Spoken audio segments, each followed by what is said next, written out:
Well, let's talk about this big story here in the UK. The Prime Minister Boris Johnson has dismissed renewed calls for his resignation after an internal report into lockdown parties at Downing Street criticised the culture and leadership inside 10 Downing Street.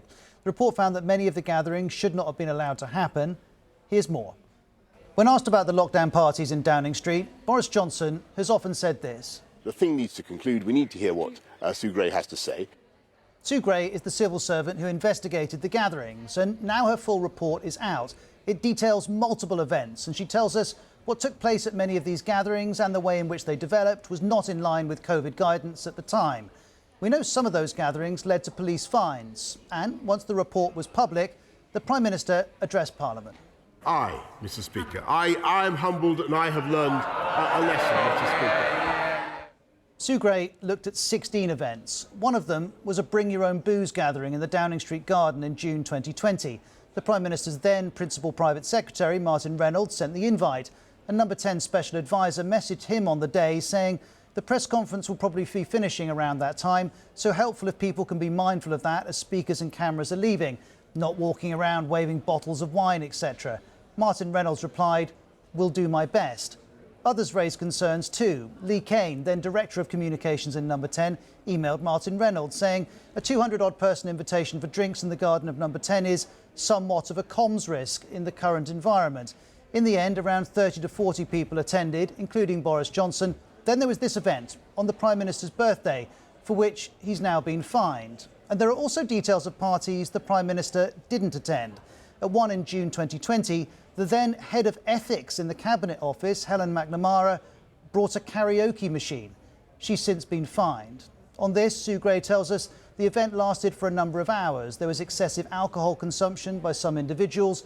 One individual was sick. There was a minor altercation between two other individuals. And responding to the report, Boris Johnson says he didn't know the extent of what was happening. I have been as surprised and disappointed as anyone else in this House as the revelations have unfolded. Number 10 staffers have questioned this, though. Before the report, one told the BBC's Laura Kunsberg he must have known the rules were being broken. Why is he denying this?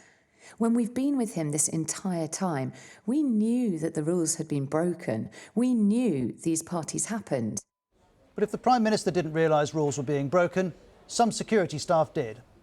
I remember when a custodian tried to stop it all, and he was just shaking his head in this party, being like, this shouldn't be happening.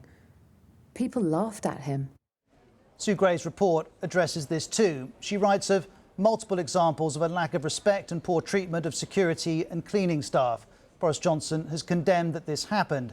And some of those cleaning staff were working after a Christmas party in 2020, a party about which the Prime Minister said this. I have been repeatedly assured since these allegations emerged that there was no party. But there was a party. Sue Gray notes the event was crowded and noisy, such that some people working elsewhere in the Number 10 building that evening heard significant levels of noise, something they characterised as a party.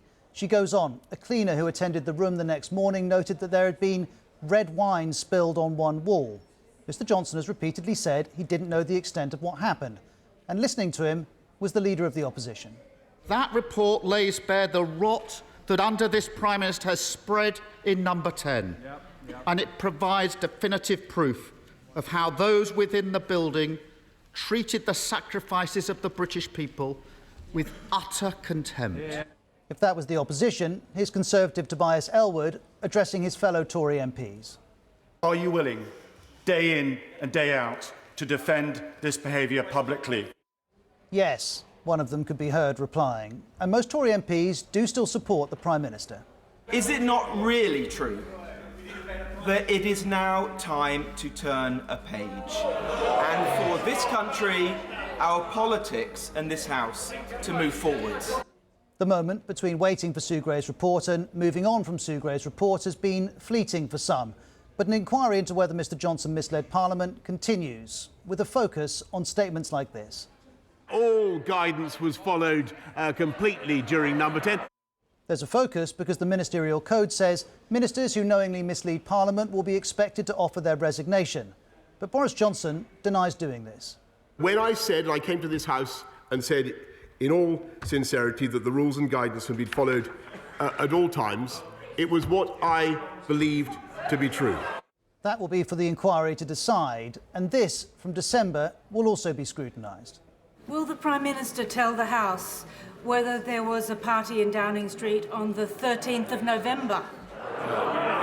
Mr. Speaker, no, but I'm sure that whatever happened, the guidance was followed and the rules were followed at all times. There was a leaving do on that date. This staffer was there. There was about 30 people, if not more, in a room. Everyone was stood shoulder to shoulder, some people on each other's laps. At this time, England was in lockdown. Indoor gatherings with other households were banned, unless for work purposes. Boris Johnson was at this leaving do. At least one other person there was fine, but Mr. Johnson wasn't, because he says he was doing his job. I briefly attended such gatherings to thank them for their service, which I believe is one of the essential duties of leadership.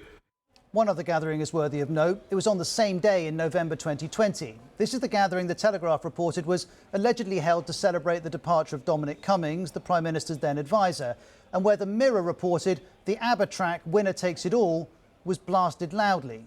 Sue Gray concluded this was a meeting and says it would not be necessary, appropriate or proportionate to investigate further because the police had already decided not to. Her conclusion more broadly, though, is quite different. She writes in her report, "The events that I investigated were attended by leaders in government. Many of these events should not have been allowed to happen. The senior leadership at the centre, both political and official, must bear responsibility for this culture." And Boris Johnson hasn't quibbled with that.